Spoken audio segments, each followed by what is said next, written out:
To lose one minister can be considered unfortunate. To lose two is sheer carelessness. He can't get rid of her, but everyone else's job is really up for debate, isn't it? We've had a couple of resignations. And when we say resignations from the government, what we really mean is they've been sacked, they've been forced out. Oh, yes, they have been resigned. Yes, yeah, absolutely. So we had Louise Haigh, who was the not transport, business minister. And a few days ago, we had Tulip, who was the anti-corruption minister, and she went for corruption. You can't make this crap up. Yeah, I know you couldn't. Yeah. Is there anybody else on the horizon who may be going? Well, before that, you've got to remember, of course, Sue Gray had to walk the plank as well. Ah, forgot that. Yeah, so really, he's up to three. I mean, I think I said something about to lose one minister can be considered unfortunate. To lose two is sheer carelessness. But now he's actually up to three. So yeah, he keeps going. But I mean, as you say, who else could go? Well, name them. There's so many. There's one who he can't get rid of course. There's one whose job is safe, probably safer than his. And that, of course, is the growler, Angela Rayner, because he didn't appoint her. She was appointed by the committee, by the executive committee. So he can't get rid of her. But everyone else's job is really up for debate, isn't it? But we all know who the most likely to go is, don't we? Well, that was the next question. Was I actually thought the person we're going to mention now was the person you were talking about, but it was Angela Rayner. Who is the person who may be going next? Could it be someone called Rachel Reeves? I think it absolutely has to be.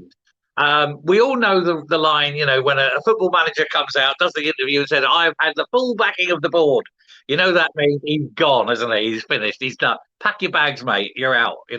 Quick little nip of whiskey and off you go. And that's it. Well, she's had the backing. Number 10 actually had to come out, didn't they? They had to come out and say that Rachel will be there for the full 5 years of this parliament, which I think is not a chance. Not a chance. She won't be here next week, I reckon. She's so thin ice. It's razor thin ice. It really is. The only good news for her at the moment is an announcement today was the UK economy grew a tiny bit last month. I think it was 0.1%. 0.1%, which is so small. But remember, it grew 0.1% over Christmas when people go out and spend lots and lots of money. I didn't think of that. Yeah, that's a great point. If that is the Christmas growth, then it didn't grow at all. And what's it going to be like this month? Because obviously, January, first of all, there's about 15 weeks in January, isn't there, between one payday and the next?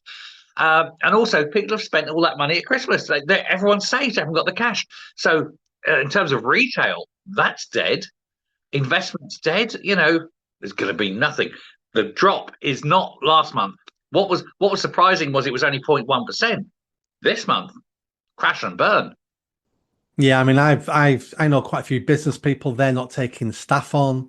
They've already confirmed that on their board meetings that there'll be no pay rises this year because they're trying to mitigate against the national insurance rises they're going to have to pay. And some of the business people I'm talking to are reluctantly beginning to look at who can we let go. I know one who has basically handed it over to his staff, and he's given them, I think, three choices. He said either you all work half an hour a week extra unpaid, or you take a 5% pay cut, or you choose amongst you which three have to be let go. He says that's the only way we can afford this. And they're all sort of looking around each other and they're all going, oh, God.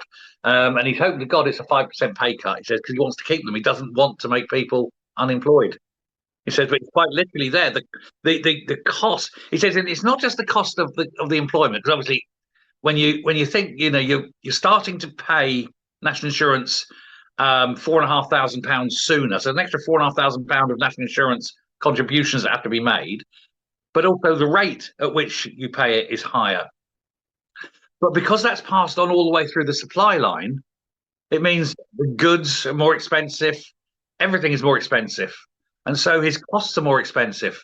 He says, and he can't pass all that on to the customer. He doesn't, you got to try. He says, but the moment you start putting anything up to try and mitigate and cover that, says demand falls. He says, and then the whole bloody business collapses. So what do you do?